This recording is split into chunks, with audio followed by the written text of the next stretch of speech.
Hi, this is Bob Papa, voice of the New York Football Giants, and this is the Big Blue UK and Ireland podcast.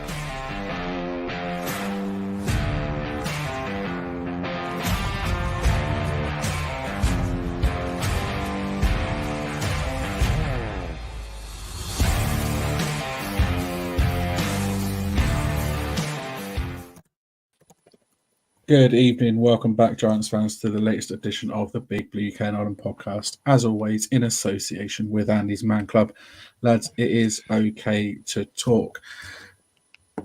This time we are 75% British, 25% Irish. But as usual, we are 100% Giants. We're getting mocky again tonight as we bring you our one and only full 7-round Giants mock draft later this evening. Plus, as usual, we'll bring you the latest roundup of all things Giants, including the team's first meeting of 2024. A little bit more on that shortly. That's how we do. Yeah, not too bad. Obviously, 4-7 round today, which is always good fun. And then, more than anything else, a week from tonight, boys. It's going to be live, real, happening. Looking forward to that. Yeah, definitely. I cannot wait. 1 week away. We're definitely at the business end of this sort of draft process type things. You know, a lot of GMs talked today. A lot said nothing. A few little bits here and there you can pick apart. But yeah, really good to be back on with all four of you, the three of you, the four of us. So let's have a good one. Kev's saying double with one of us by the sounds of things. Yeah. No, it's good to be back on. Less than a week until we're all probably heading up, getting ready to bless the man cave once again with our presence. And yeah, there's still a lot to go. We hopefully should have a little teaser of the Draft Bible tonight, and that will be out on Saturday. And there's also an announcement that we will release a second edition for anybody who has donated on draft day itself with any updated mock drafts and Jordan Reed's top 500 prospects, is it, Shane? I can't remember how many bloody 400 prospects. So, yeah, still lots going on in the background, still lots to do, but we're still working our way through. Yeah, it's that Shaquille O'Neal meme, isn't it? Like exciting times. You know, there's this week coming up is huge for us, and there's been a lot of work been put into putting that Bible together. I mean, I'll hold my hands up. Very little of that credit goes to me. So to the three of you guys, you've done a stellar job. So I'm looking forward to seeing the finished article, and yeah, massively looking forward to next week. Obviously, this time next week we'll probably be on the beers already, getting set up ready to go live at 11:30. But can't wait for that. But also looking forward to tonight as well. As usual, let us know your thoughts if you're watching and questions by dropping them in the comments. And we'll do our best to get them answered. If you're listening along on your commute to work or the day after or in a few days' time and have any thoughts or anything on tonight's pod, you hit us up on X, on Facebook, on any of our social media platforms. Let us know what you think. And there's some few other things coming up later on as well that you can let us know your thoughts on. Yeah, we're a week away from our first ever draft night live stream. If you're watching on YouTube, you'll be able to see in the bottom right-hand corner of the screen, there is a QR code. Give that a scan and it will take you directly to our Just Giving page that we've set up. We're fundraising some money for our partners, Andy's Man Club. And we've got a few goodies to give away next Thursday evening. Craig, what's up for grabs and what do the viewers need to do to get involved? Yep, so like Dan said, just scan the QR code in the bottom right-hand corner and donate however much you want to donate. There's no, there's no judging or anything. I know times are hard and they have been for a while now, but anything that you want to give, then please do. As part of the donation, you will get a free copy of the Draft Bible once that goes live on Saturday, as long as you have given us your email address. You can either put the email address in the donation or you can send us a DM on X, or you can just email us. Our email address is in the description of this video. Every pound that you donate will give you an entry into the raffle to win a prize. You can win a maximum of 3 prizes in the raffle, just to make it fair, so people don't go hell for leather and try and get hundreds and hundreds of entries just for themselves and try and win all 10 prizes. The prizes include a £250 gaming chair from our friends at Trust. We have a woolen Giants logo wall hanging podcast t-shirts, £25 vouchers from USA Sports, a copy of the college football 25 game that's being developed by EA Sports upon release, a draft hat, and much more. So if you have donated, thank you very much. If you have donated and you haven't left us an email address or DM'd us, please make sure you do. I know there are a couple of people. And if you donate in the future, we appreciate it. All donations will shut off at midnight on draft night as well. So just bear that in mind. Echo everything you said there, Craig. It's a great cause that we're raising money for. And every little helps. A pound is a pound more than they didn't have. So it's fully appreciated, and any donations that can be given, we love you for it. So thank you. Also in the description you can check out all our social platforms, and you can check out our merch store as well if you got a little bit of extra cash and you fancy some podcast merch and fancy showing us some love in the week before we go live on draft night.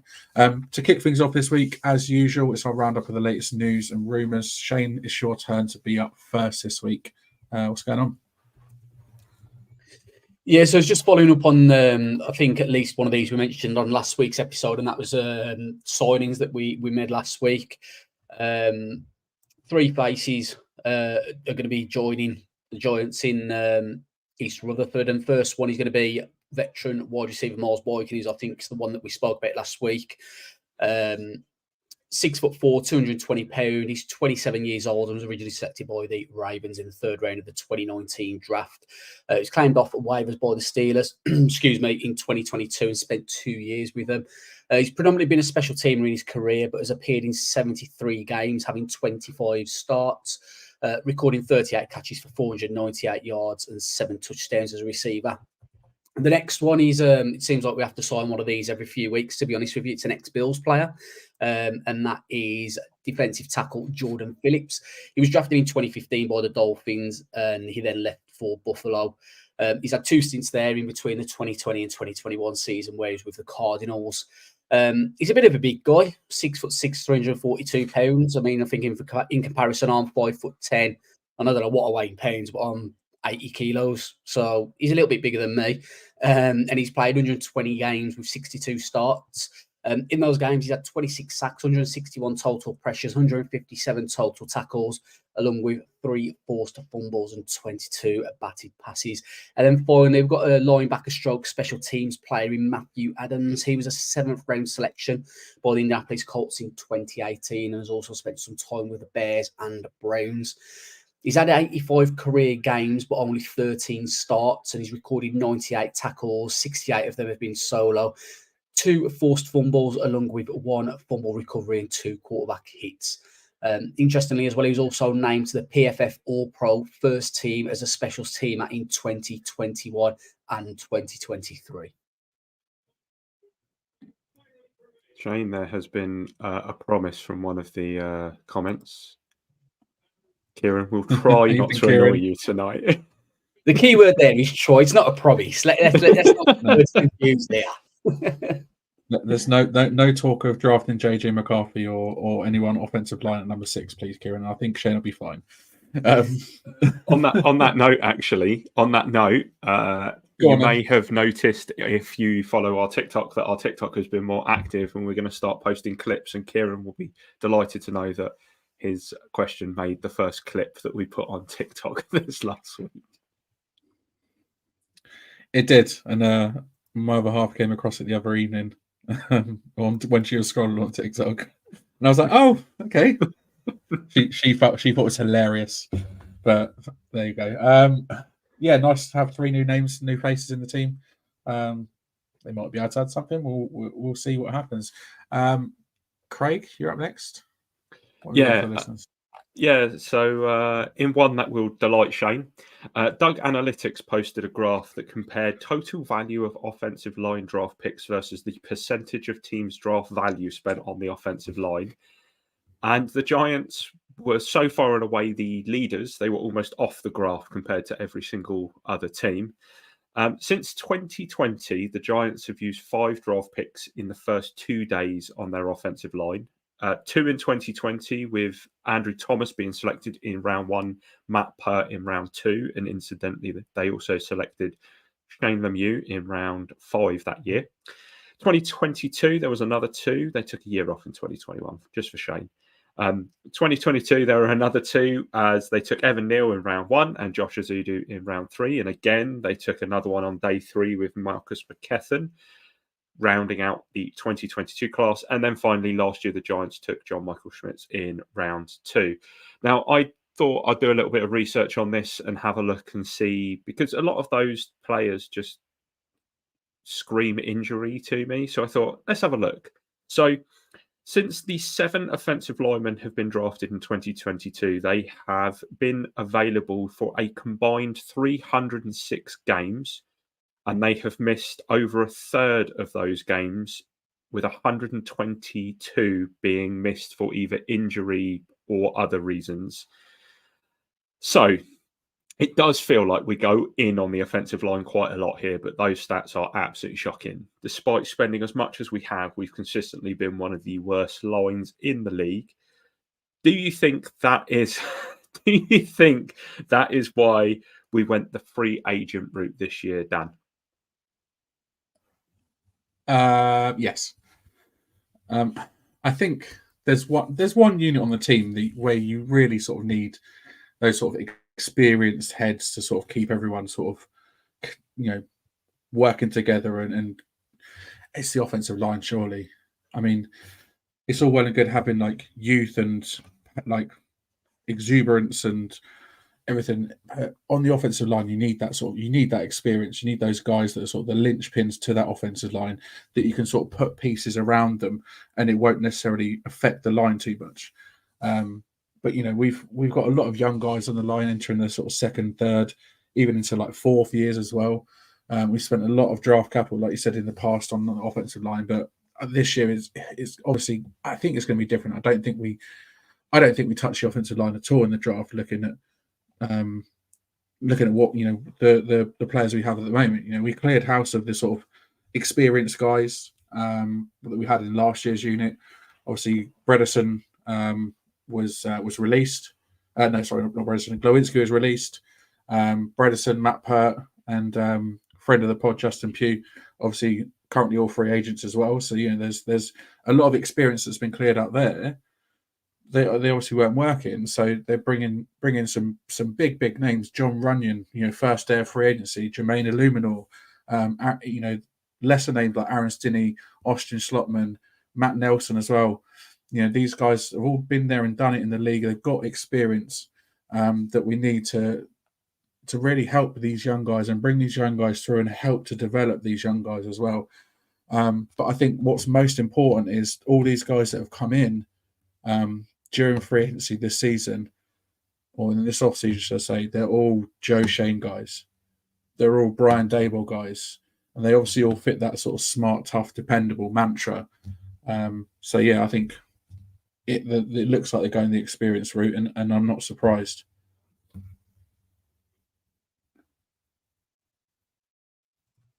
Yeah, totally agree there. Kev, what about you? Is experience the one thing that we've really been lacking? Or let me rephrase that. Is good experienced players the one thing that we've been lacking? Yeah, massively so. I mean, like, you just outlined it. We spent our O-line sort of at the moment consists of 2 first-round picks, second-round pick, Azudu in the 3rd. These are high. We always say the first 3 rounds you should be getting starting caliber players, and we haven't really hit as well as we would have liked. And Joe Sheehan's sort of gone out this offseason and brought in 2 starting caliber players in Illuminor and John Runyon.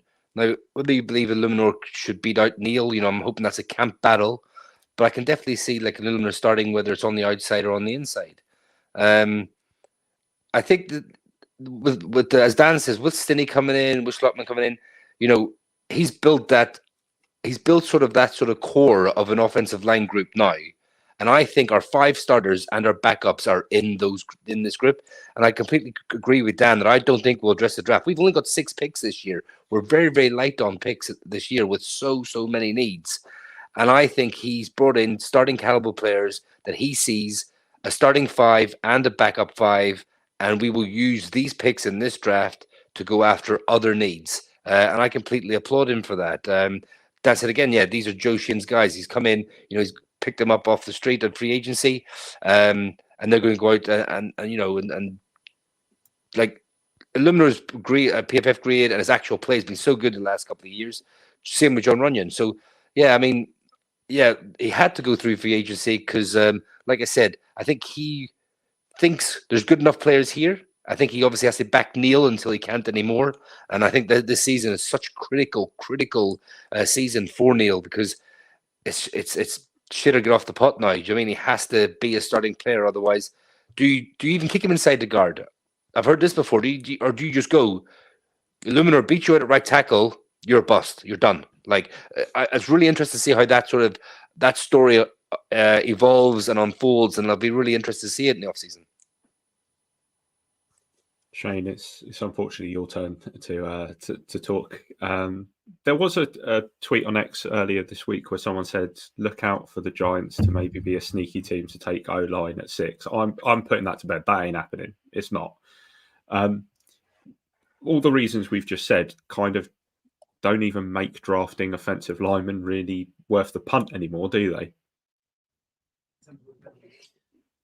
No, I mean, like, obviously, I don't want to get going down this rabbit hole for the next 10 or 15 minutes. But no, there's no point in drafting an offensive line, really. I mean, like, I'm not saying there's no point drafting O-line early. We've got bigger needs. Like, you've either got a quarterback or you've got a good wide receiver at 6. Like, that's a fact. Any Giants fan that disagrees, I want to know what you've been seeing at quarterback or wide receiver that makes you think we're quite comfortable not to draft one in the first round because, you know, for me personally, I think it's a glaring need, and it should be for any Giants fan. I mean, obviously, in regards to the offensive line, we've got a new coach this year, so you know you need to see how that's going to translate in training camp and into the season. Because I do genuinely believe that coaching has been the sticking issue for the last 2 years, without a doubt, over the players being inconsistent. I mean, yeah, okay, we've had injuries, but you know, every team has injuries, and I don't like using injuries as an excuse. But, you know, yeah, for me, Bobby Johnson's gone. We've got Brasello in now. So, you know, I'm intrigued to see what he does there. And, you know, if they decide to take a fly on a Cooper Beebe, the Yukon guy, Kev, I don't know if you can help me out with his name. What's the Yukon guy? Haynes. You know, if you decide to take one of them in, say, round 3, if that's still there, I've got no issues with that. But, you know, the first 2 rounds, for me, that there's other glaring needs than offensive line, and the Giants better not be sneaky and look at it at number 6 because I'm not going to be happy. I'll be walking out that man cave. But just to touch on what Shane's saying there, I mean, like, those 2 types of players are extremely good players, and they would come in and start. In my opinion, they would come in and they would play right guard straight away. I kind of have them as a second round player. Shane probably agrees with that. Both of them. But if they slip to the 3rd round, then you're talking value. Then you're talking too good a player to pass up regardless of position of need. And there's a good possibility that can slide because of the depth at wide receiver, because of people drafting them quarterbacks a bit earlier than what they probably should go. And even the tackles, but, you know, there's a lot of good tackles in this draft class. So, you know, it wouldn't be... I agree with Kev that round 2 talents... But I mean, like, even the cornerback class is quite impressive, I think. I think it's something that's like been overlooked a lot. So, you know, you could easily see them guys drop into round 3 and, you know, the value is there then. To cut the offensive line talk short, we're cutting the offensive line talk there. We're going to move on before we get Red Shane back again this week. Monday saw the Giants return for off-season voluntary workout period, and for several coaches and players that was there not only their introduction to each other, but also to the infamous New York media. A few points from the coaches' pressers. First up, Brian Dable. He said he was very pleased by the high attendance of the voluntary workouts. And he also spoke about the quarterback situation, said the scouting on the position will be done every year, not just this year. It's due diligence, as you never know if players will become available down the line. And on Daniel Jones, he said he was making strides, but declined to give a timeline on his recovery. Mike Kafka then said about he was lucky to and happy to be there, sort of reiterated that point, while adding it was an honour to have the assistant head coach title. He also said, quashed any rumours that there was any bad blood between him and Dabes, and said he loved working with Dabes, but didn't confirm if he or Brian Dable will be calling plays this upcoming season. Obviously, that's way too early to tell yet. New defensive coordinator Shane Bowen then stepped up. It was his first real opportunity to chat to the media since replacing Wink, and he was asked loads of different questions. Biggest takeaway really was that he expects the transition from Wink's style to his to be smooth, as the players won't need to unlearn anything. There's just more variations, which sounds quite promising. And then lastly, new special teams coordinator Michael Gabriel. The main point of questions for him was around the new kickoff rules, and it's safe to say that he's excited about the change on kickoffs. He said he's always felt every special teams play deserves a certain level of effort and a certain level of technique and a certain level of violence. So violence being a key word there. So those will be the foundational pieces of that rule change. But it sounds like everything's all sort of hunky-dory, tickety-boo, happy campers at the moment, which is understandable with Dave's demeanour being under the microscope. But Kev, do you think Dave's is going to have to change tact a little bit? I think he will a little bit. I think he can't go off the head kind of way. I mean, like, there can't be any throwing laptops at players this season. Like, there can't be, any of that carry on, or, shouting out. I mean, like, people will get riled up, and people are going to have go at each other. Like, if you ever play on any sports teams, you kind of know, like, your teammates and like you get on, but you're going to have a pop at each other every now and again. But I do think, it can't be, he can be pissed off with things, but he just can't rant and rave for the sake of ranting and raving. It has to be constructive, I think. But I'm hopeful. I mean, it's kind of like it's all young coordinators now. So Dable's very much like, I've done my 2 years of head coaching for the first time, and now this is sort of my coordinators. And like, let's be honest, Mike Kafka's in his last year, and he'll be gone this year. And we can see Shea Tierney getting the OC job next year, is what we all presume. And someone like Shane Bowen come in, who's his mid to late 30s. So it'll be interesting to see the dynamic now, because these people are coming in under Brian Dable, whereas someone like Wink came in who had auditioned for proper head coaching jobs, and it was the elder statesman, and it was his way. You were never going to change his way. So I'm interested to see the dynamic of the coaching staff going forward. What do you reckon? Yeah, I mean, I think it's a bit of a tough one, really, because I mean, I'm not that old, but I grew up in like playing sport and watching sport, like in the 90s, where people did get bollockings, and I kind of like it on one way. I want players to be held accountable. Like, if you do something wrong, give them a dressing down. Now, whether that should be done on the sideline or in the dressing room is a different conversation. But I do still think you need kind of some authority. But obviously, in this day and age, let's not beat around the bush. You have to mollycoddle players. You can't swear at them. You have to put an arm around them. You have to wipe them tears away and tell them it's going to be okay. And that's a load of bullshit, in my opinion. Sometimes you need the hard truth. You need a little bit of accountability held, and you need the hairdryer treatment. And so, it's a bit of a tough one. Like, I can kind of, that's the way I like it. I understand, in this day and age, you can't do it. And if you do it, you're going to be under scrutiny. I mean, Dave just stares at someone the wrong way and it's making news on GMFB. Like, that's not news. That's just, looking at a player and making it clear, yeah, I'm pissed off with you. So, it will be interesting, right? Yeah, exactly. But it will be interesting to see, kind of, if he changes this year, and maybe it's just slight changes, and he's still going to do it, but it's going to be toned down a little bit. Yeah, I think the biggest thing to kind of take away from everything that happened, and especially if you listen to like the way that John Mara was talking a few weeks ago at the owners' meetings and stuff, is that Dabes isn't like that all the time. Like, that's not his demeanor 24/7. That just seems to be something that comes out on the sideline, almost like, you know, a lot of players turn around and they say, the second I touch that grass, I turn into a different animal. Like, it's almost like that happens to Dabes as well, but obviously he's the one on the sideline. And yeah, it can bleed into the post-match sort of press conferences, because tension and you know, emotions will run high, especially if you've lost. Let's not beat around the bush. Outside of his rookie year, we lost a lot last year. And I can't imagine it sat well with him.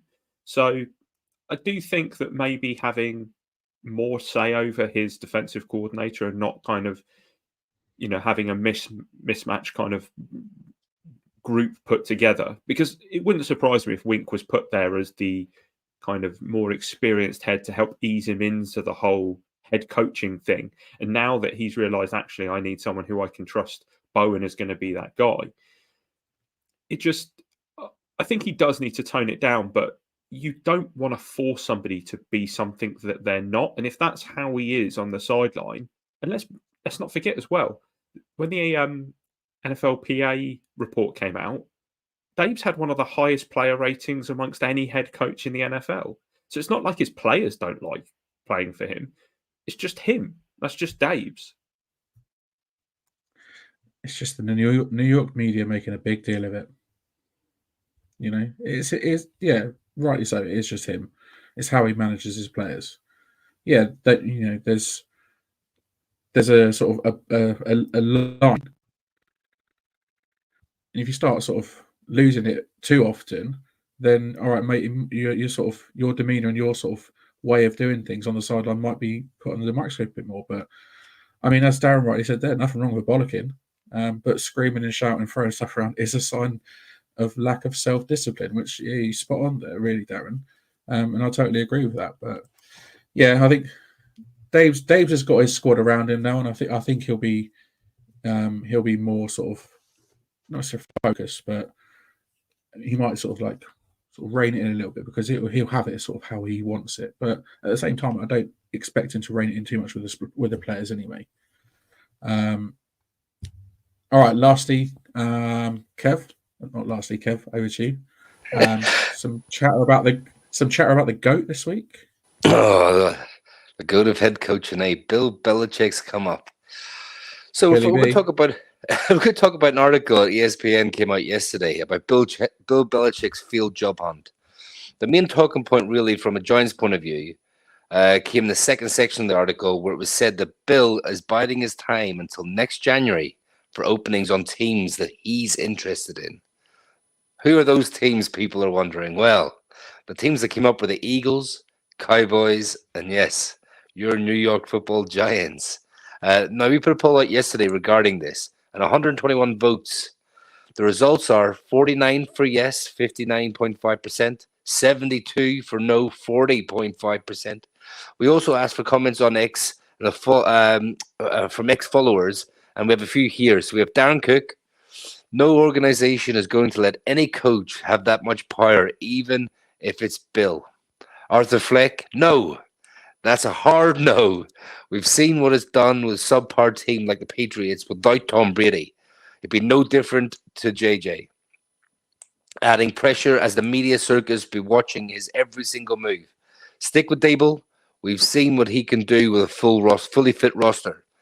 And David DeFranco, no, he's like 70 years old. And then we have Marcus Matsakis. This gives Dable maybe 8 games. If we're 1-7, 2-6, maybe 3-5, pressure will be on him and Sheehan. Now, sure, regarding Mara and Belichick's history, but he wouldn't want him in Dallas or Philly. Fans will love it. Bill would kill to coach that front seven. He would kill to coach that front seven. Now, Bill did come out and say that, or it was reported that Bill doesn't want to have the front office duties, that he will just want a coaching job. But I want to know, we've heard from some of the followers there, but for you boys, would you take Bill Belichick at the Giants? I'll start with Shane. Oh man, pressure Iggy first either.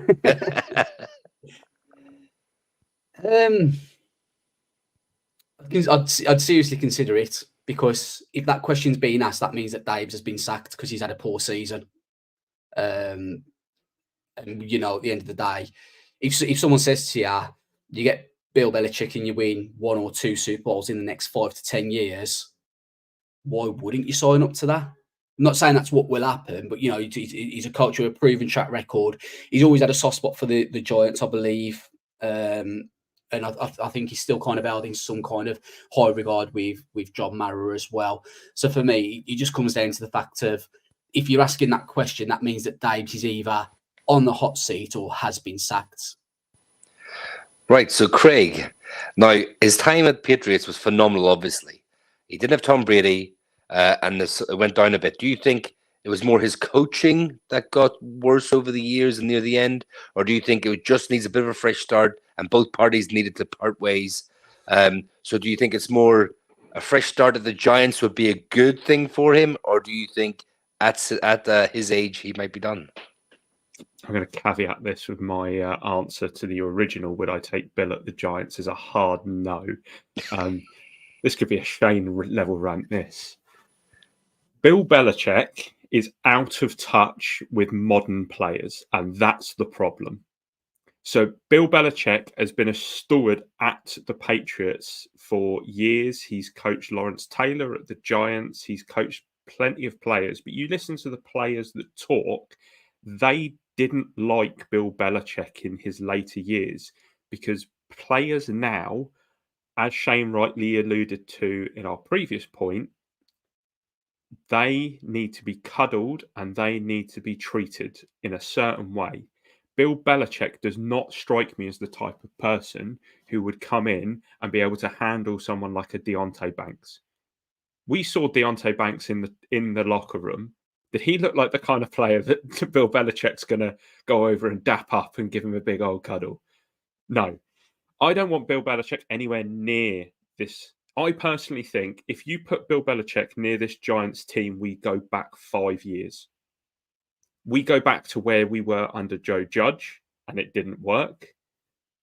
We completely kill any momentum that we may have made with Joe Schoen and Brian Daboll, even if Daboll's not here.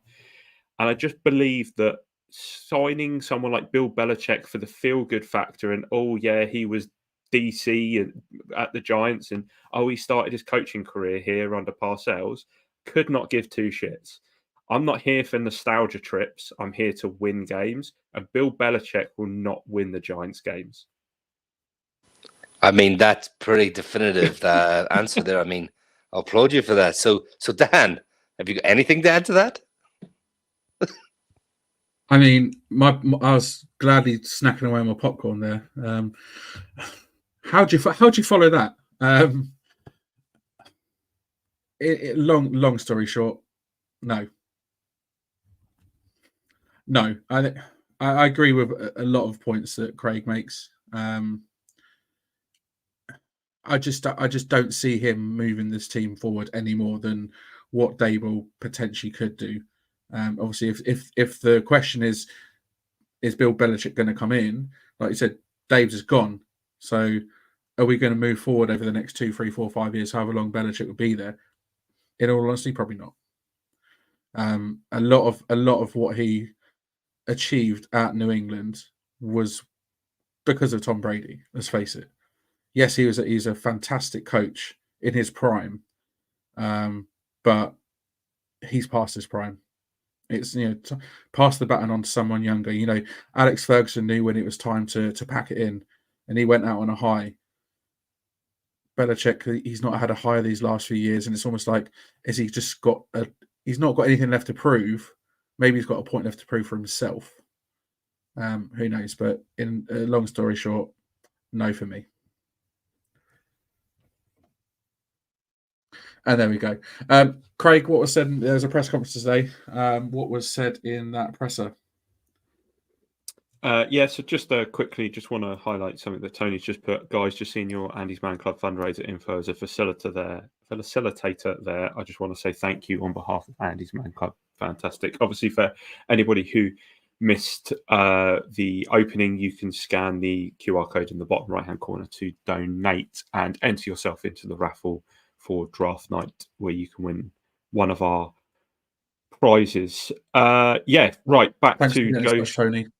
Yeah, Tony's a massive fan of a follower of ours, and we appreciate it. And he was the one who sort of pushed us onto the Andy's Man Club stuff in the first place. So, right, Joe Schoen presser time. There was a presser today, literally at 5 p.m. with us obviously going live at 8:30. So it was a scramble to watch and digest, and let's try and dissect it a little bit. So he took to the podium to chat about next week's draft, and there was a lot said, so we'll try and keep this to highlights, and then there'll be some questions at the end. And obviously, if anybody else has any questions about anything we've spoken about or what we're about to speak about with the presser, make sure you put them in the comments. We'll read them out at the end of this segment.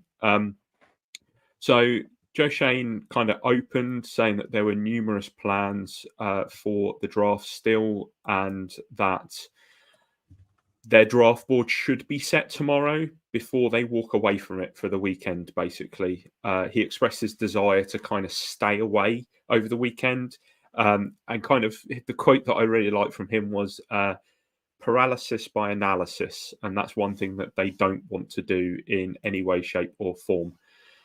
He was also asked about the value of trading up, and mentioned that a deal with the Commanders is probably unlikely due to the interdivision rivalry there. So really, we can look at pick 3 being the first opportunity that we will have to try and trade up. When asked about how deep the receiver position is in the draft, he agreed, noting that several members would likely go in the first round, and that new kickoff rules kind of mean that receivers may be asked to do more in that department rather than just being a pure receiver. And that's where a lot of teams might actually look at someone who, yes, they're a wide receiver, but yes, they can actually contribute in these new kickoff rules. Here was a question earlier in the chat about this one regarding Slayton. So let's talk about that. He is holding out of voluntary workouts, wanting an improved contract. Shane said to the media that it doesn't affect anything regarding drafting a receiver, that Slayton wants a new contract or that he's holding out. And he also added that Slayton's agent was a friend of his. Now, Dan Duggan posted after the presser that he doesn't think Shane has any intention of extending Slayton. So maybe that's one to watch over the coming weeks. He was also asked about Waller, the rumbling on of that I think we're all getting quite bored of. Joe Shane's only comment on that was, we haven't given him a timeline on his decision to retire. So that one will likely rumble on and rumble on. And then just some sort of quick fire notes here. He's been surprised about how many calls he's had from teams below the Giants. The Giants didn't lose many players off their draft board on Monday when they had their Monday night medical meeting looking at the players with health concerns. He said he would be comfortable having 3 quarterbacks on the roster if that's what it came down to. He said that Rich Eisen's report about buyer's remorse was not true. And of course, he was going to say that. And finally, the Giants had 170 players on their board before the declarations were made that ended up going back to college, that then forced them to rethink. So, to avoid us repeating the same answers to the same questions we keep putting on week after week, we're focused on some of the important bits. So, Shane, your thoughts first on Slayton's holdout. I'm a bit surprised by it. I mean, he's not like a stud wide receiver. He's not like been putting up ridiculous numbers. I mean, I do like Slayton. I think for someone who was drafted in the 5th round, I've said before on here that I think he gets a lot of unfair criticism at times from fans. But, you know, he's shown up over the last few years. In fact, he's shown up pretty much every year for us. You know, yeah, he's had his drops, but, you know, for a 5th round draft pick, I've got a lot of time for him. I'm surprised he's deciding to hold out, but I don't take anything it's way too early in the season to be worried about anything at the minute. So, I think I've seen Joe Shane's comments, and he said he's close with his agent, and I don't think they're going to be entering contract negotiations anytime soon. So, I'll start to get worried if he decides to. I'll start to get worried if he decides to hold out come the season. But all being well, come the season, we might have a wide receiver one on our team because we've drafted one at number 6. So he's got to ask the question: is it really worth it for himself? Kev, your thoughts on Slayton? Yeah, just quickly, Holt is ready. He has been our top receiver for the last 4 or 5 years, but I believe he is due 6.2 million this year. He signed a 2-year contract last year.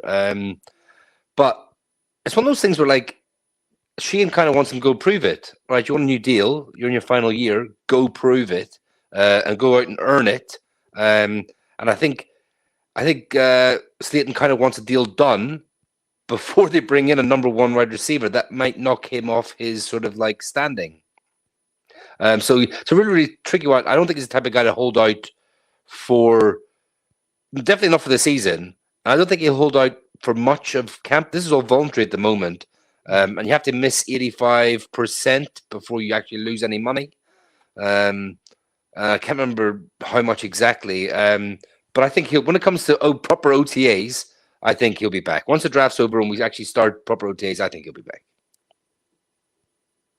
Dan? I don't think it's anything too concerning at the moment, in all honesty. I think regardless of whether he signs a new contract or not, he'll be back with the team. But I think he's been our top receiver for the last 5 years, but maybe he does have to prove it a little bit. He needs to prove that he can do it in a second or another sort of with another contract with the Giants. So I'm not too concerned about it at the moment, but I'm also not surprised that he's not had a new deal yet. But there we go.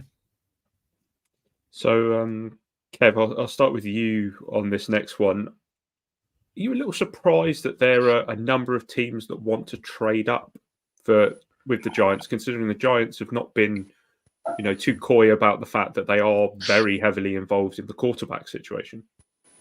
I was very surprised to hear that, actually. I thought, again, it might be teams wanting to see if JJ McCarthy falls there to 6, which I think is a little bit unlikely. You're going to have teams like Saints, Broncos, Vikings, all sort of like they're probably making calls to 3, 4, 5, 6. Like all those teams probably make calls to all them.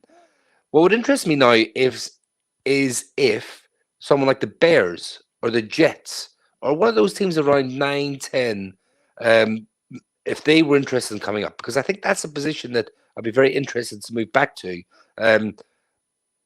Am I surprised the call's been made? No. Am I surprised Joe Sheehan was willing to admit that there's been more than he expected? Yeah, definitely.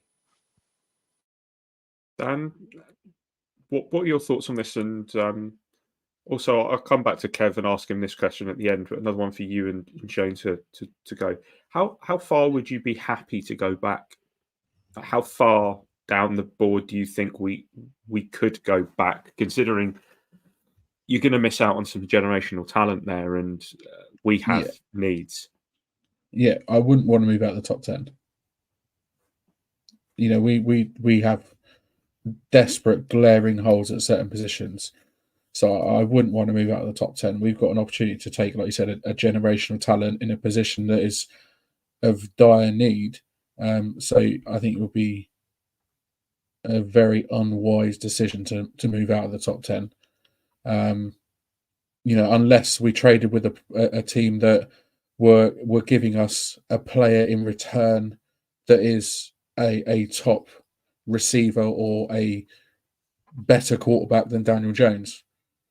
I think it'd be stupid to move out of the top 10. And am I surprised? The original question: am I surprised that teams have been calling? Not at all. And am I surprised that that Shane said about it? I mean, I'm surprised he came out and said a lot of teams have been in contact with him. because I expect sort of Joe Schoen to play his cards quite close to his chest because he seems like that type of person. So I'm surprised he announced that. But no, I think out of the top 10 would be. I mean, the I don't know what the drop off would be, but we definitely need that top talent to help us move forward. So Shane, obviously, that we've said there's a number of teams. Dan said not outside of the top 10. Holty put, what about Vikings 11 and 23? Is the 23 enough to maybe get you to drop out the top 10? I'd drop it at top 10, no problems. I'll be comfortable dropping down to about 15, 17, to be honest with you. I think the key thing Can we take is... O-line, yeah? Don't poke the bear. He was in a flow. Just have a breathe a second. But no, look, I mean, I've seen, look, Vikings 11 and 23, would I do that? All day long. It's an absolute no-brainer. I've seen, I think it was early today, is it maybe Tom Pelissero tweeted out saying that Broncos are looking to give up 12, Pat Surtain, and a first rounder next year. Now, would we get that moving up to number 6? I don't know. But like Joe Schoen said himself, there's a premium that comes for moving up for a quarterback at the end of the day, and you've got to be prepared to pay that premium. Now, would I move to 12 and take Patrick Surtain? 100%. Like, you'd be getting a cornerback that we've said we need. Not a veteran quarterback in the sense he's been in the league a few years, but still young enough to have Pat Surtain and Deontay Banks opposite each other. So, I'd 100% consider that. And in all honesty, am I surprised Joe Schoen's come out and said this? Not at all. It's smoke week at the end of the day.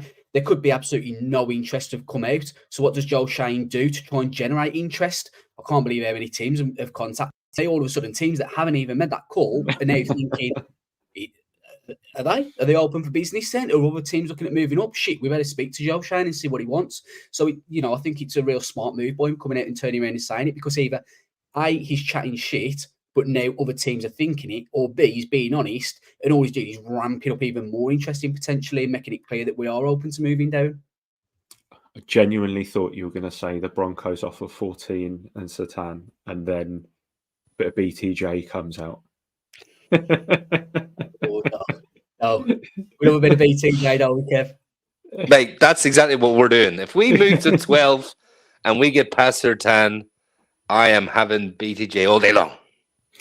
Right. So I will add on that. Don't get me wrong. I would take the 12th pick and Patrick Surtain because he's a quality quarterback and an area of need, really, isn't it? I've got one more question, but before that, UK Giants fan, any thoughts on a potential trade for Ayuk? Now, interestingly, our friend Justin Pugh, who has his net worth show, was being Giants GM for the evening on his show and said San Fran 31, Ayuk, and I think it was a 4th for our first and a 5th. I think it was something around those lines. Obviously, someone in the comments will probably be able to correct me. Kev's showing me a 3. I'm not sure if that's and a 3 from us, 3 and a 4 swap, or 3 from them. No, it was 6 overall, 4, 31, Ayuk, and 3rd. So there you go. Thoughts on Kev? Thoughts on that potential trade? Would you do it down to 31? Pick up Ayuk? Oh, it's a long way to go. Ayuk is a very good player now, but he needs a big contract, and you're going to be talking 30 mil per. It's just it's interesting because it's fair. Like it's a fair trade, I guess. But yeah, he's just going to need paying, and like it's so tricky because we've already got a lot of big players on the books.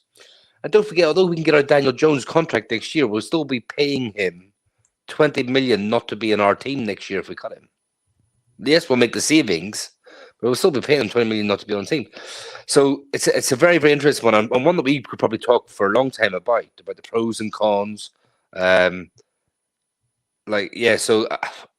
I'm one of those ones where like I'd be on the fence, and I would need one of you two to prod me over the fence either way. Shane, would you prod him over the fence? No. Come back, Kev. Come back. I wouldn't do it, to be honest with you. I think that the fact that he's got that contract extension, like Kev mentioned, but also it's something very minor.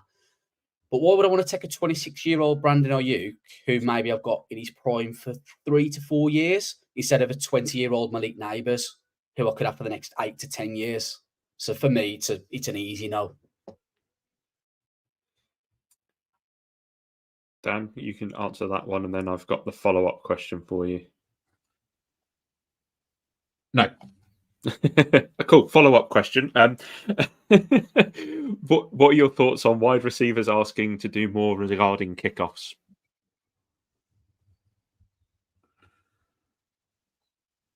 Is it a risk? Asking a wide receiver drafted to take up kickoffs as well? Yes. But if we draft a receiver at 6, then it's a massive risk because you're potentially putting your best player that we picked in this draft in harm's way for the sake of a kickoff return. I think if it was a receiver that we took lower in the draft, then maybe because they would have something to prove. A receiver at 6 wouldn't have anything to prove necessarily because they're expected to be great. I do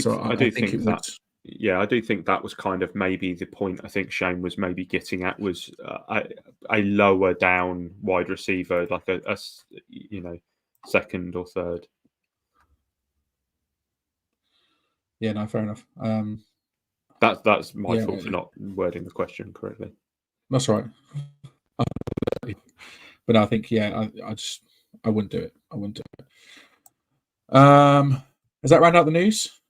I think that's everything for the news, isn't it? Yeah, I've just got one quick question for Kevin Shane before we sort of move on to the mock. How much would that change your boards lower down from 6 to 10 if you then started to take into account kickoffs as a kind of hybrid receiver kickoff specialist?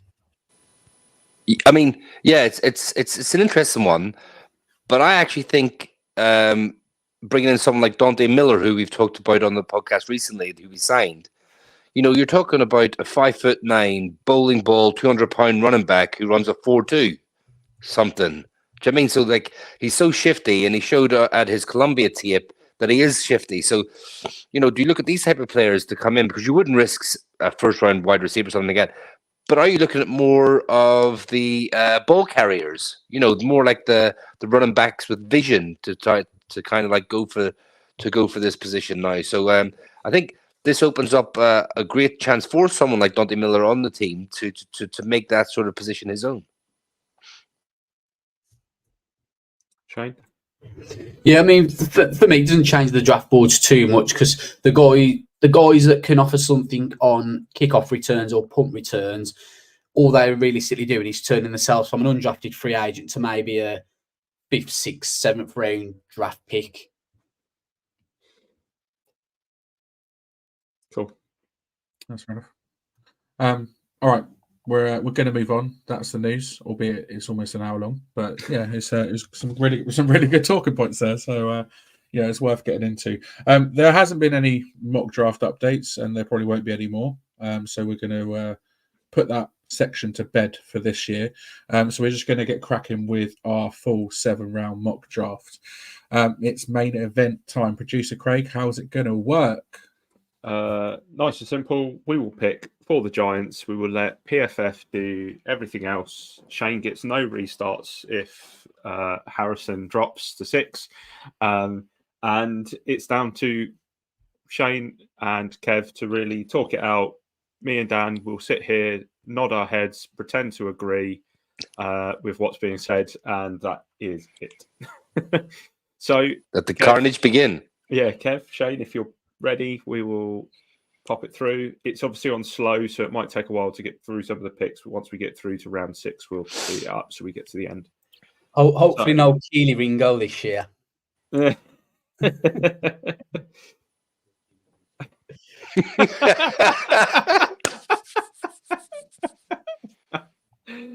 It was so promising when it went the first 3 QBs, didn't it? I saw that and I was like, oh, we're going to get a normal Why the mock Cardinals taking a tackle? If it was a Chargers, I could understand it, but the Cardinals.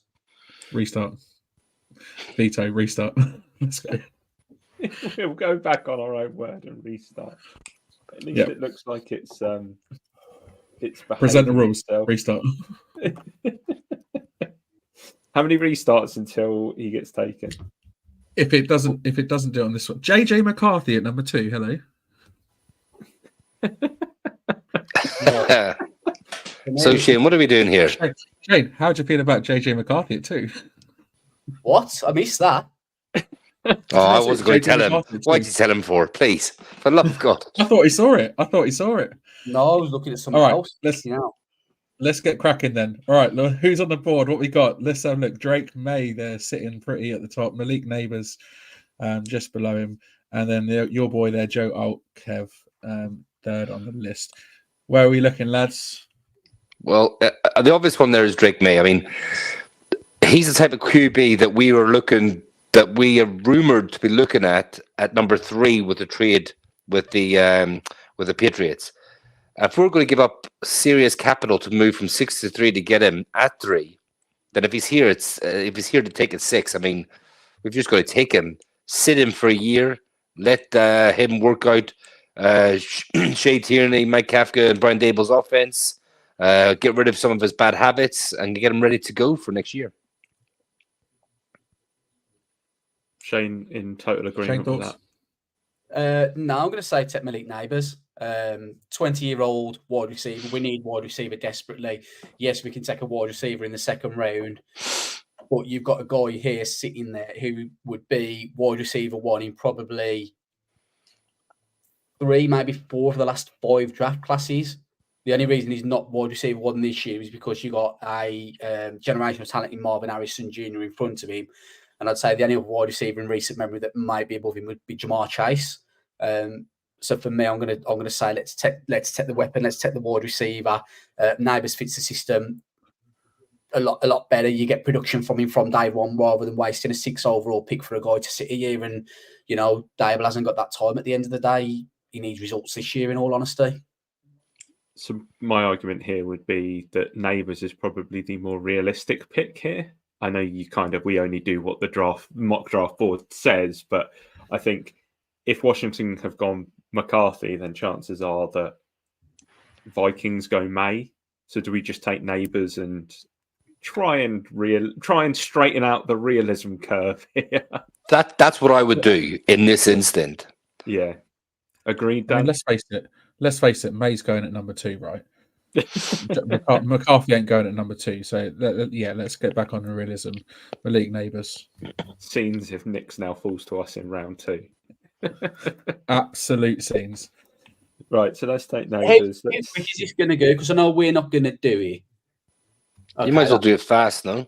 No, what I was going to say was, Drake May goes to 11 there, but depending on kind of who goes, say when we get to about, we're not going to do it, but say 25, 26, you then consider moving up for a quarterback potentially? I don't think we've got the draft capital. I think this year we're going to stick and pick pretty much. I can see us trading back a couple of times, but I can't see us making too many moves. We'd have to give too many future picks away as well, I think. You wouldn't want to give any more this year. I'd be looking at moving up here. From 28 onwards, we did it last time, didn't we? I can't remember.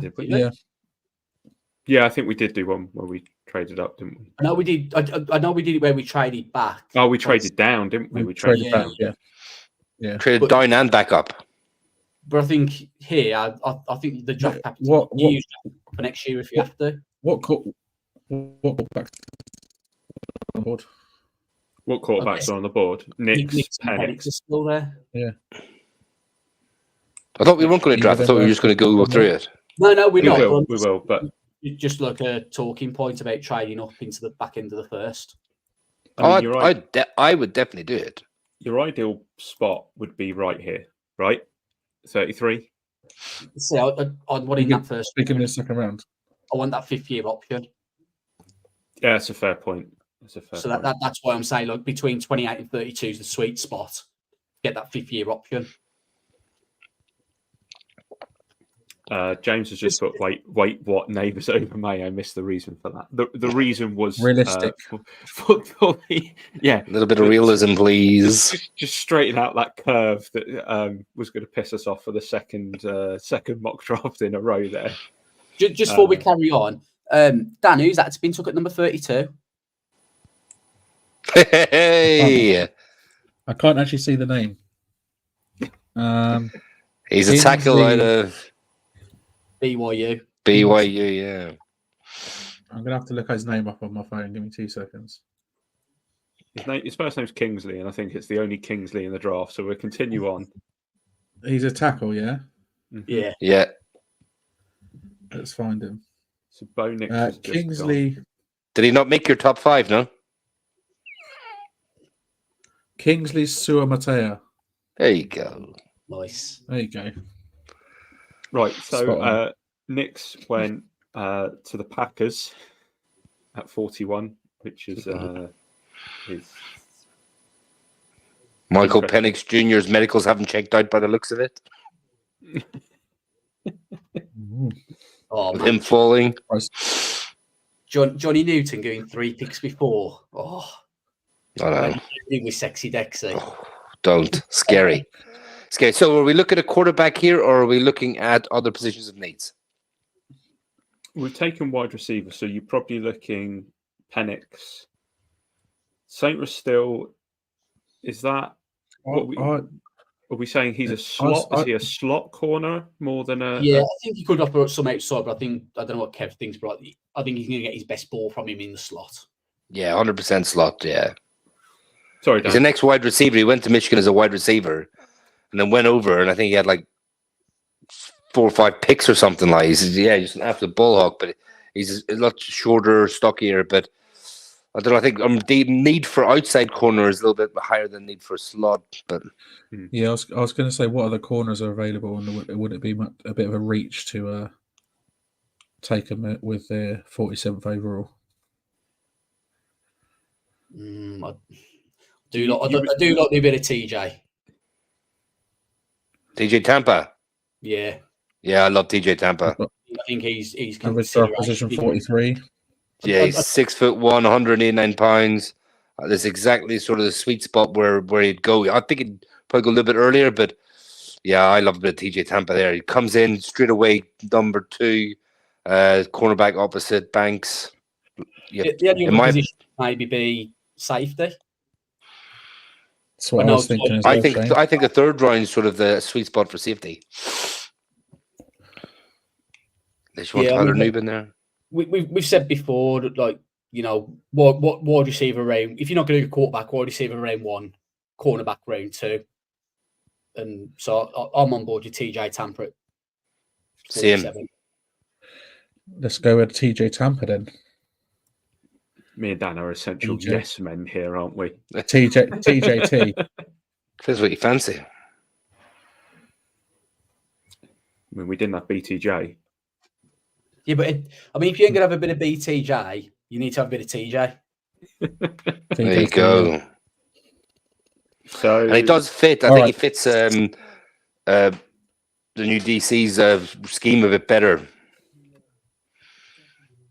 Nice. There's a player that stands out here for me, but just what safeties are available? Safety, we have Kalen Bullock, Adrian Taylor, Demerson. DTD. DTD was one of. He was your 5th, wasn't he? Yeah. But so Kev can have a look at what he wants to say, but more vote would be good to our mate Ruke. Orhorhoro. Yeah. Row your boat. You know, I think I have him as my. I love Orhorhoro. I have him as my 3rd interior defensive lineman. Yeah, and the reason I go for the D-line, he's obviously kind of the 2 lads we got at the minute. Oh, what are the names? The Oregon lad who we drafted last year. No, not last year, the year before. DJ Davidson. Davidson. is one of DJ them. Davidson was the one a couple of years ago. And then who did we draft last year from Oregon? What's his name? We drafted a player called Jordan Riley. Jordan Riley, yeah, that's it. I think Very raw, wasn't he? You've lost Leo. Like, obviously, traded away last year. You've lost Schoen as well.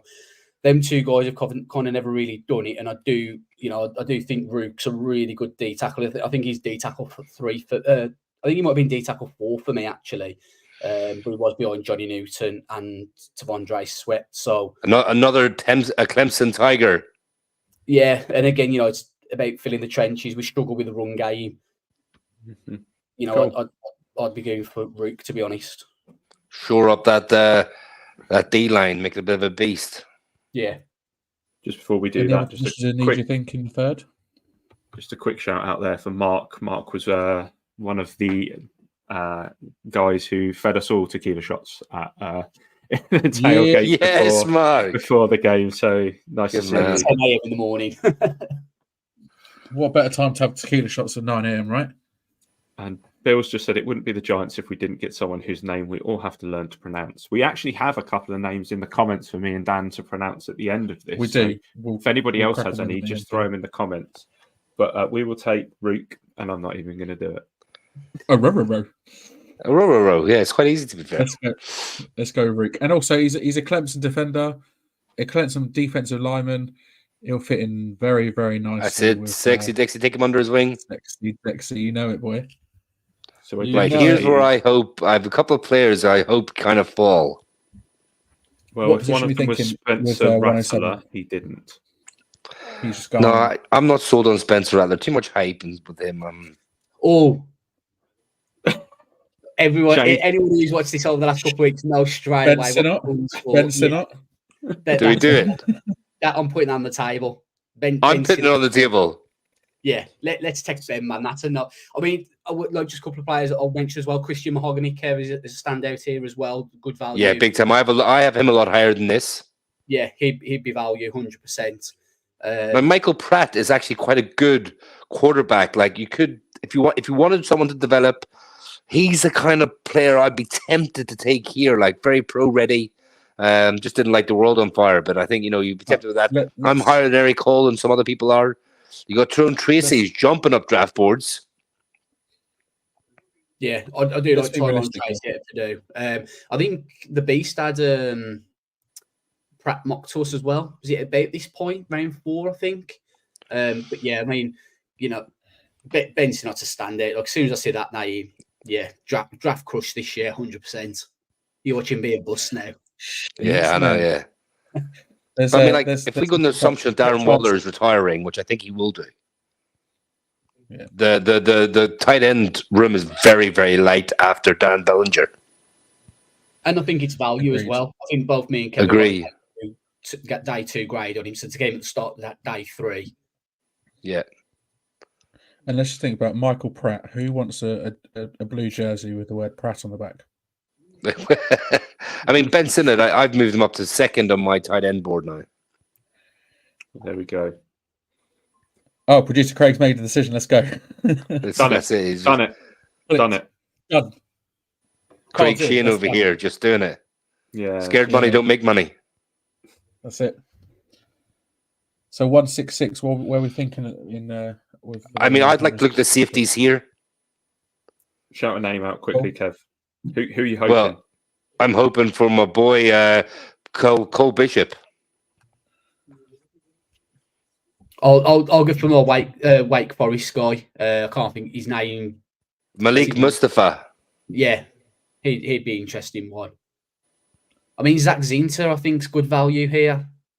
Let's have a look at safeties to see if. God.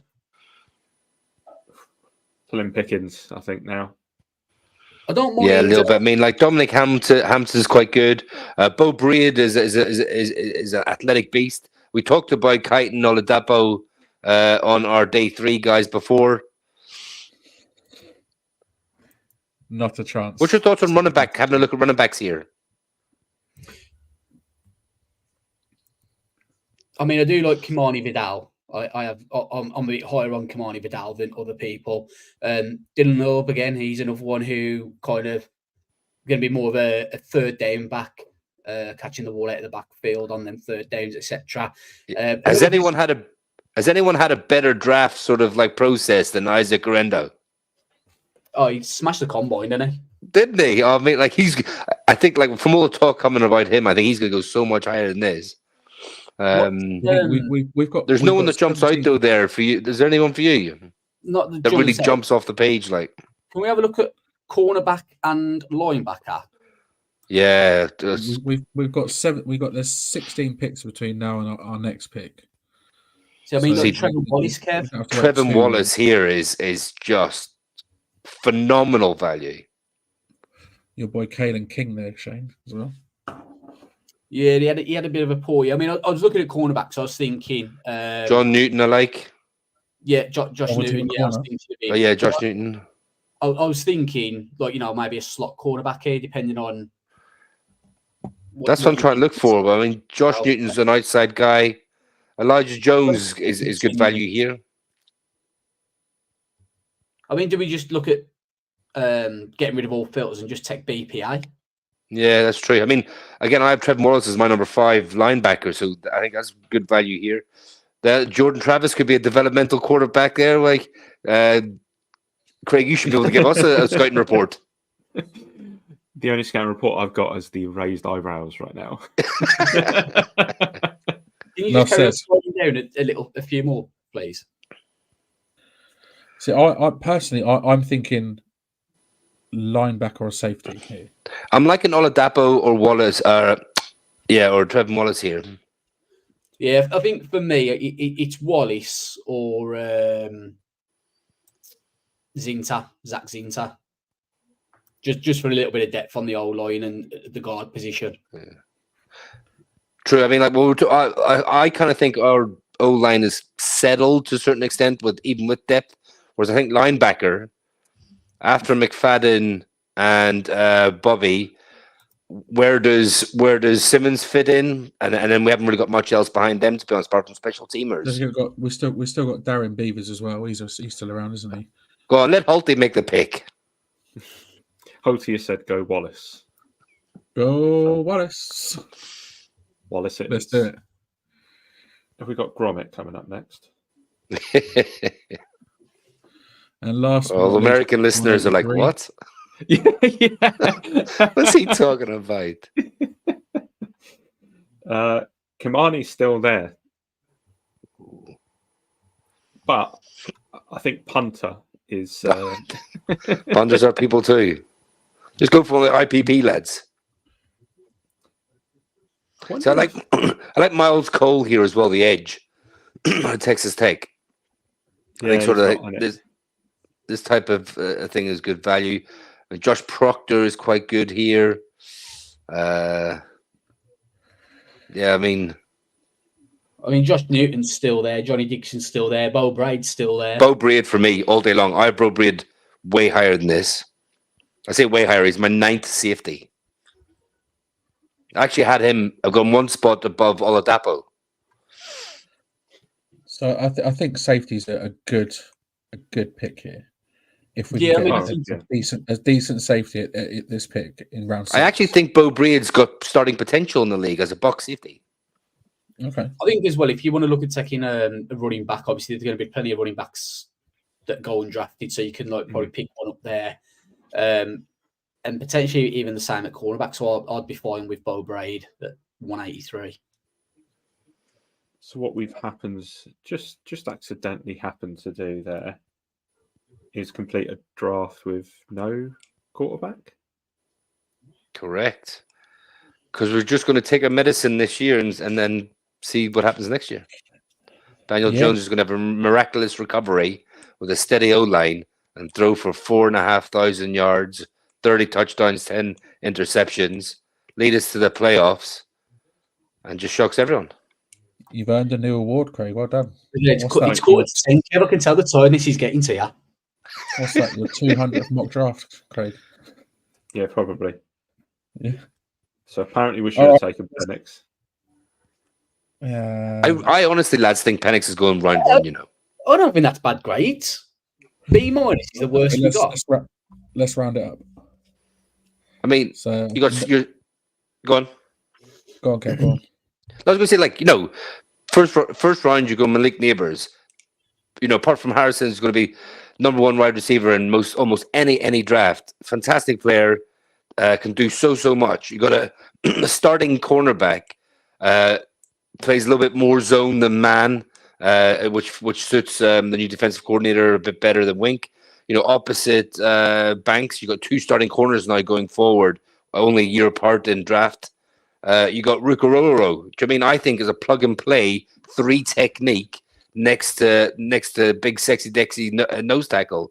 I think he's plug and play. Got the big blue UK and Ireland tight end darling and Ben Sinnott on the day 3, who's an all round, can do it all.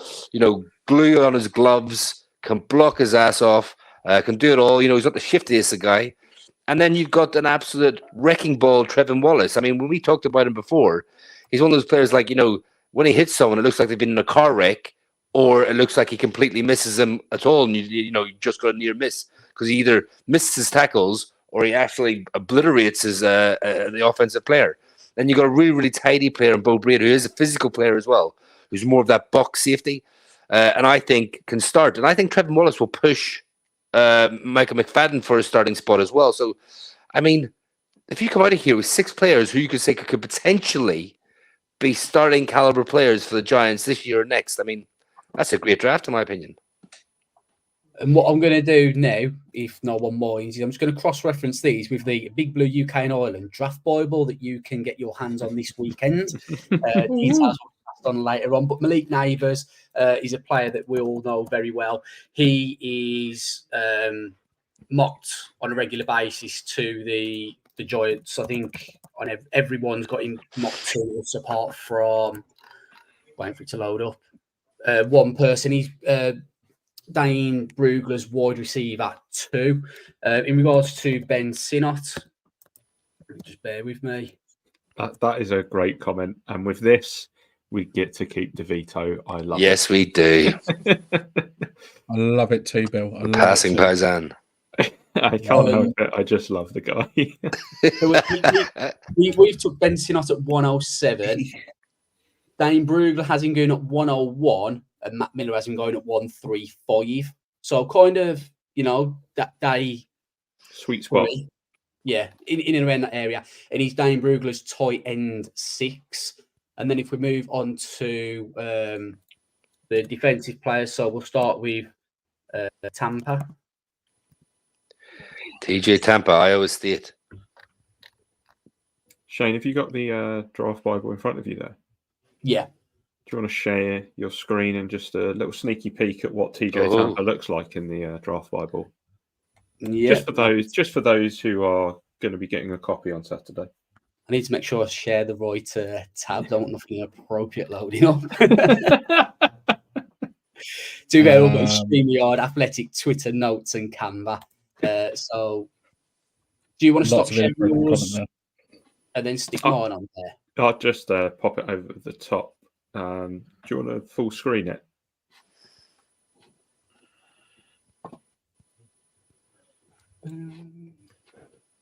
Saves everyone seeing the sidebar there. So there we go.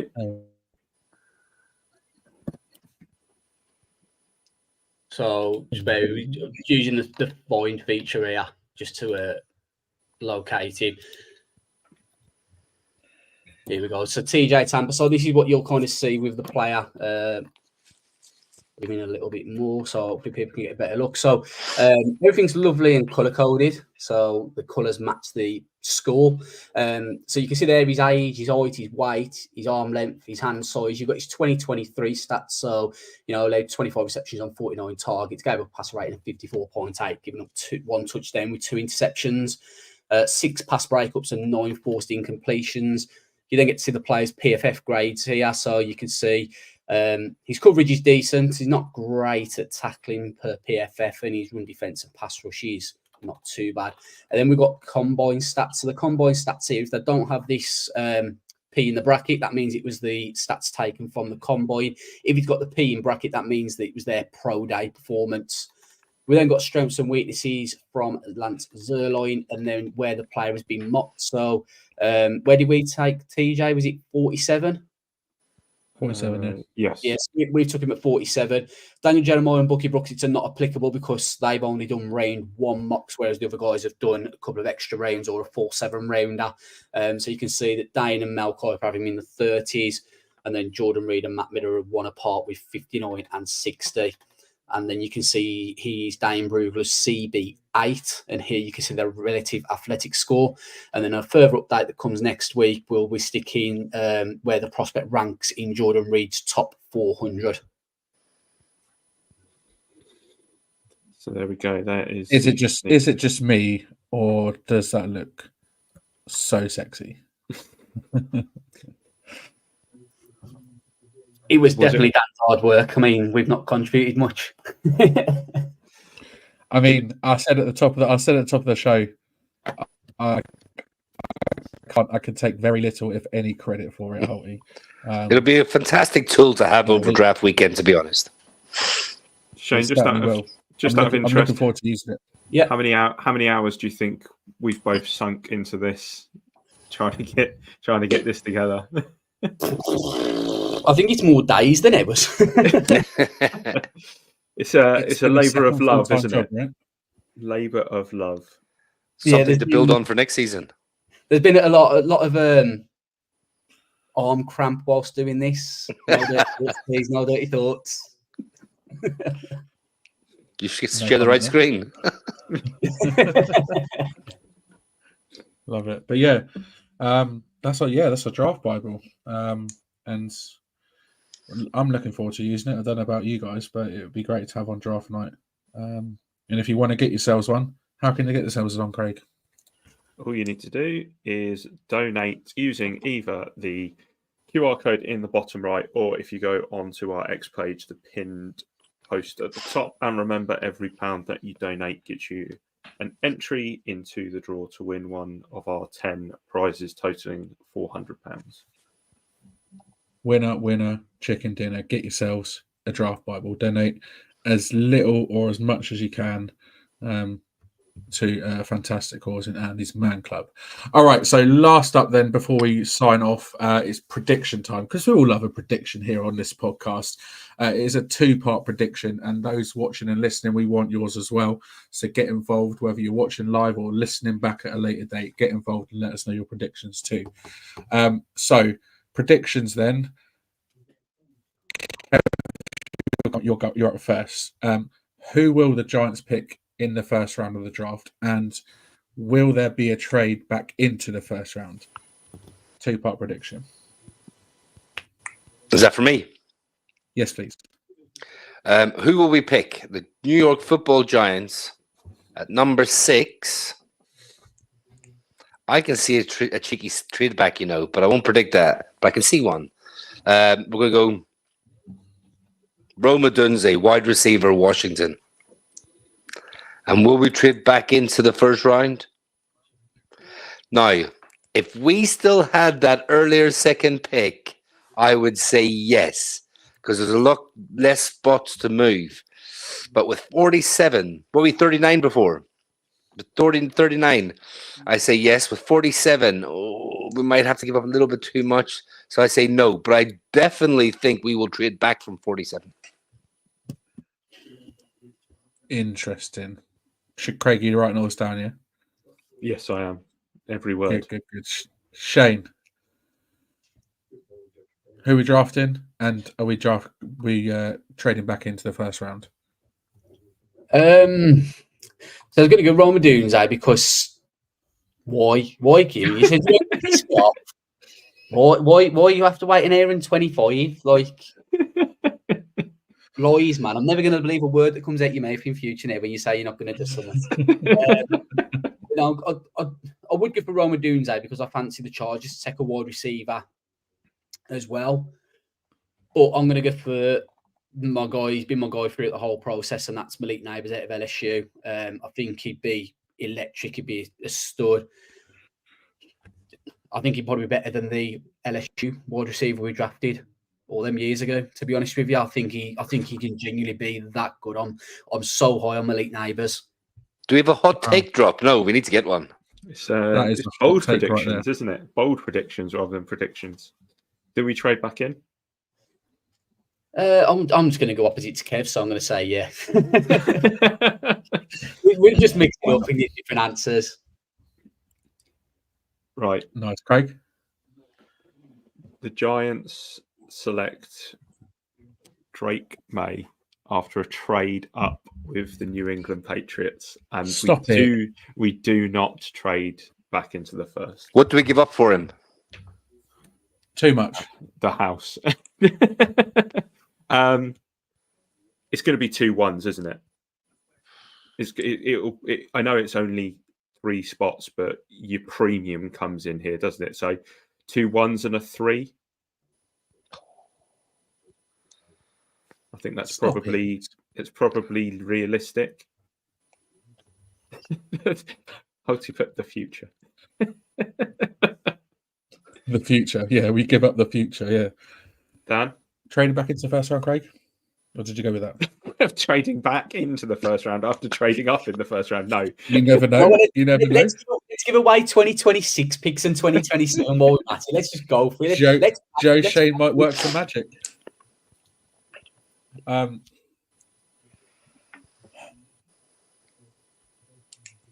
Malik Nabers for me. It's a very very tight one between him and Roma Dunze. I think they're both fantastic receivers, but for me, I think I would prefer to take Nabers at 6. Do we trade back into the first round? No. Here's one. Stick it, pick at 6, and take Nabers or Dunze. Then trade from 47 with the Kansas City Chiefs. We give up 47, Darius Slayton, 3rd next year to move back in to take Beau Nix.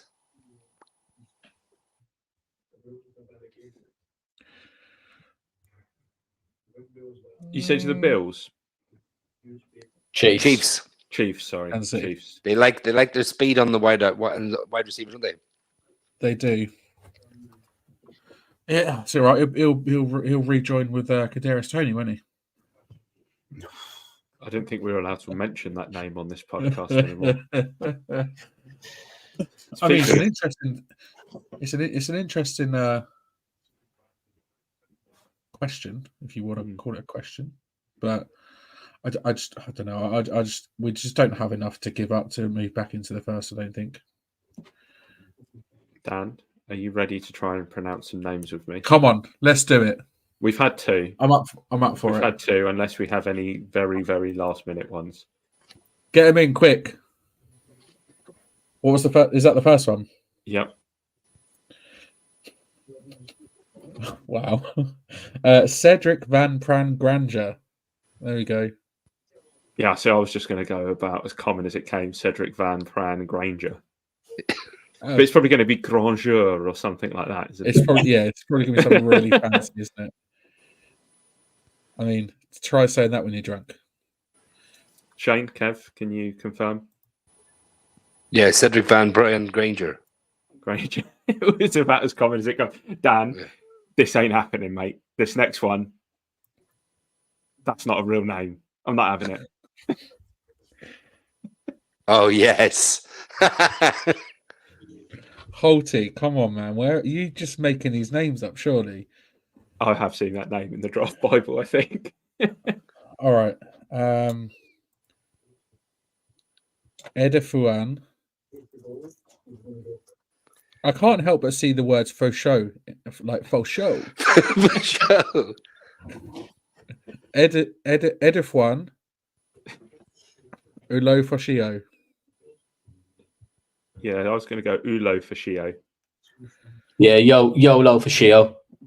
YOLO. What the, If it's Y YOLO. in That's how I pronounce it.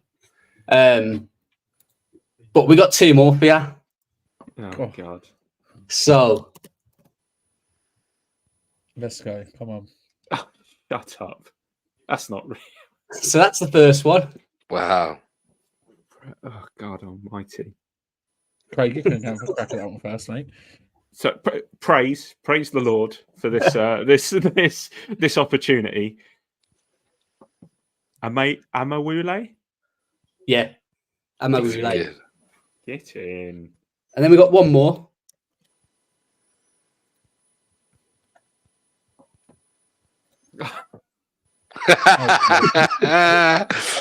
That's just mean. We'll cut it now. We'll stop it. I'm not. These are not made up, by the way. These are all genuine. The last player. Letuliga Sanoa. Letuliga Sanoa. That's the first name is fairly straightforward. Letuliga Sanoa. Is that anywhere near? Where's the fashion? Where's the fashion at the end of that? Yeah. A woo. Auga. So first player plays for UTEP. This one plays for Washington. Just so, in case any guys think I might be just typing some random words together and trying to get Dan and Craig to make fools of themselves. It seems like you are, mate. You know, I trust that they're genuine names. Just before we go, Shane or Kev, next year we might have General Booty, which is quite possibly one of the greatest college names ever. Is there anyone in this draft class that's got a name like that, like a good, funny name? I'm sorry, General Booty. What? General Booty is one. Obviously, we've got Kool-Aid McKinstry, but Stop lying. Declared. Well, I mean, Chop is Chop. Chop Robinson. Yeah, his name is obviously not Chop. Who's the wide? Is it Ladder Tricks? I can't remember the bloody guy's name. There's a tight end called Colson Yankoff. Oh yeah, there's a quarterback called Storm Duck. Stop it. Stop it. No, seriously. He was at was it Carolina? Then he transferred to Penn State, and then he transferred out of Penn State. I can't remember what I'm doing. There's a safety LSU called Major Burns. I mean, Storm Duck. I mean, this poor guy's like. Did his parents hate him or something? No, Nebraska have got a wide receiver called the Coldest Crawford. No, you got Rusty Stats, center out of Texas Tech. No. One of my favorites, Louisiana Monroe Warhawks have a wide receiver called Boogie Knight. Boogie Knight. I love this. Steve said Kev's putting these names off of Pro Evo. So if anybody who knows, that's a crack at that. Well, there was a Tank Bigsby last year. Bigsby last year. Yeah, he was running back, weren't he? I did see one. I did see one on the Beast earlier. DJ Irons. I thought that was quite a cool name. Yeah, well, DJ Irons. Mikel West Ham. You got Mikel Smiley, the edge out of Virginia State. There's a linebacker in this draft from Ohio State called Steele Chambers. That's a good one. That's a good one. Solid. The last two for me, you've got Tell Spies, D tackle out of Nebraska. I don't know if Kev mentioned him, I don't know. And then the last one, Steve Wilkins will appreciate this. Justice Dingle. Dingle. I mean, bullied mercilessly. These poor guys, honestly, these poor guys. Some interesting names there, but yeah, it's always fun trying to pronounce them. There's another. I've got to find another couple of good ones. Buffalo Bulls wide receiver Booby Curry. Was it Boston? Boston College defensive end Shitta Salah. Shut up. Yeah, there's some names out there. Wow. On draft night, you know on the third round where they say, "Is it in the truck?" Yeah. Do we have on draft night? Can Craig and Dan pronounce this? Oh yeah, we have to. Let's do it. I tell you what, there's one player I've just discovered. If the Giants draft him, we have to get him on the podcast. British Brooks. Oh. No, that is a perfect name to have on this podcast. It's a WWF name, isn't it? I did see that one earlier, actually. Again, on Dane Brugler's piece, I did see that one. I thought that would be perfect. Yeah. We've got to read some of these names out on draft night. That'd be fun, especially after we've had a few. Looking forward to that. All right, yeah, it's time's getting on, so we better shoot off. So that is all we've got time for this evening. Stay tuned to the channel as we'll be back on Sunday evening with a pre-recorded episode, as producer Craig was the mediator in a full first round mock draft. That's a full first round mock draft between Shane and Kev. Then the next time we're live will be this time next week on Thursday night in that very room that Kev is sitting in. We'll all be all together live, bringing you 6 hours plus probably of draft night pleasure as we come to you live from Kev's Man Cave next week. Anything else to add before we go, guys? Just, the draft's 7 days away now. Absolutely stoked to get there. Looking forward to next week. Looking forward to meeting up with you guys in person. And you kind of, we're going to be there for the length of the draft, whether it ends at 4 a.m. or 5:30. We're going to be there regardless. First time we're doing it, so really, really looking forward to it. And also, I just want to give a shout out to people who've been kind of retweeting us. So there's a lot of tweets last week from people, NFL UK, etc., saying, tagging your favourite podcasters or fellow people. And there's quite a lot of guys. I know the two Steves in particular shouted us out a couple of times. And that means the absolute world to us. Some of the comments you put on, they're really kind of, they are really, really appreciated. So thank you to any people that kind of tag us in as a podcast to follow, or your favorite podcast, or anything similar to that. Here, yeah, exactly. Just to reiterate that, 1 week away, fantastic. We're getting there. We're going to talk about every pick is made, who we want to drop after we make our pick or make our move. We'll talk about that in detail, and it'll just be a laugh, and like watch and just get on the comments. It's just as much sort of like you guys' night as it is ours, to be fair. So we want you involved, watching along with us, and like you said, we'll be in here in the war room, watching on the big screen, telling you our thoughts, but we want to hear your thoughts as well. Yeah, absolutely. We can always add people into the stream, audio or video. It's entirely up to you, whatever you guys want to do. But you can always come and join us and give your thoughts on the Giants pick. We're picking early, so there's going to be plenty of time for us to get reaction from people. I'm sure there'll be plenty of ad breaks because the Americans love those too. So that's a great time to jump on, give your thoughts, and feel free to join in with the conversation. Yeah, man, it'd be like a talk sport phone in, wouldn't it?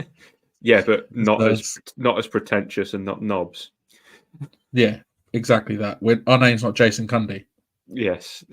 Just thought as well, because the time we're doing it, we get away with a little bit more stuff that's a bit closer to the bone. 100%, Shane.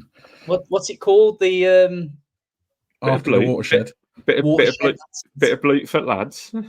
Hey. I mean, funny if you're old enough to stay up at 2-3 in the morning listening, watching it, you can listen to it as well. Exactly. Sorry, James. Works a talk sport. Well, that's awkward. Wow. Okay. Just by the way, if we love talk sport, if they ever want to get us on for any segments, love it. Talk sport. On in the car all the time. James, is it talk sport too with?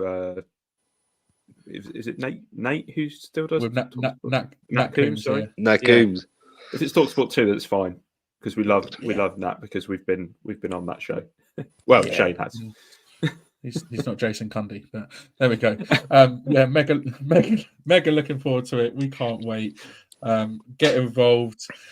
Make sure as well. Like the last thing I want to say is again, I know we've been saying it all night, but if you can donate anything towards the our Andy's Man Club fundraiser, be it 50p, be it £1, be it £2, be it your pocket money for the week or whatever, we really, really do appreciate it. And you can obviously scan the QR code if you're watching this back. You can get on our X page and the links at the top of the page as well. donate some money. You'll be entered into a prize draw to win yourself some fantastic prizes. And, you know, we appreciate all the love that you guys have shown, that have donated so far, that you guys have shown towards our fundraiser for Annie's Man Club. We really, really do appreciate it. So keep that money rolling in for a great cause. As I said at the top, you can check out all our social platforms and our merch store by following the links in the description, and give this podcast a like, a share, and so make sure you subscribe to our channel as well. It's been a good one, boys. My thanks as ever go to Craig, to Shane, and to Kev for joining me, to you, the viewers and listeners, for tuning in. We are signing off until draft night. Let's go, Giants.